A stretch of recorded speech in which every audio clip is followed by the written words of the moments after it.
Alors, ça dépend lesquels. En général, tout ce qui est sur le tatami reste sur le tatami. Même des gens avec qui je m'entends très très bien, sur le tatami, c'est pas de cadeau. Après, comme je pense un peu tout le monde, il y a des adversaires que j'aime un peu moins. En dehors des tatamis, non, pas spécialement.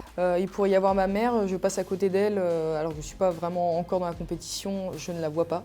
Et avec mes adversaires, c'est pareil. Le jour de la compétition, je vois personne. C'est pas de l'intimidation, c'est juste que je suis dans mon truc. Et après, vraiment sur les tatamis, bah oui, mais bon, c'est le jeu. Bizarrement, c'est pas forcément un championnat du monde ou un championnat d'Europe, enfin c'est pas international. Je dirais que c'est un championnat de France où on était en équipe, j'étais avec mes amis du Samouraï 2000. On était tellement bien ensemble, on avait une tellement bonne cohésion. On a su trouver les bons mots, on a su avoir les déclics et on était très jeunes, on était doublement surclassés, donc junior surclassé en senior. Et on a fait une journée de malade et on fait championne de France. Enfin, c'était magnifique et je pense que c'est une des plus belles journées que j'ai faites.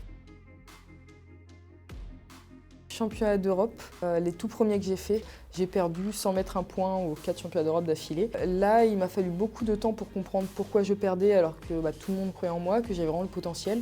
Mais j'arrivais pas à avoir le déclic, j'avais une pression, je mettais une mauvaise pression, il y a quelque chose qui allait pas. D'un coup, en fait, j'ai arrêté et puis tout a déroulé. Juste après les 4 championnats d'Europe, j'ai eu un championnat du monde. Et là, en fait, je suis championne du monde, je prends zéro technique, j'en mets plein. Et voilà, c'était du coup une belle victoire suite aux 4 défaites.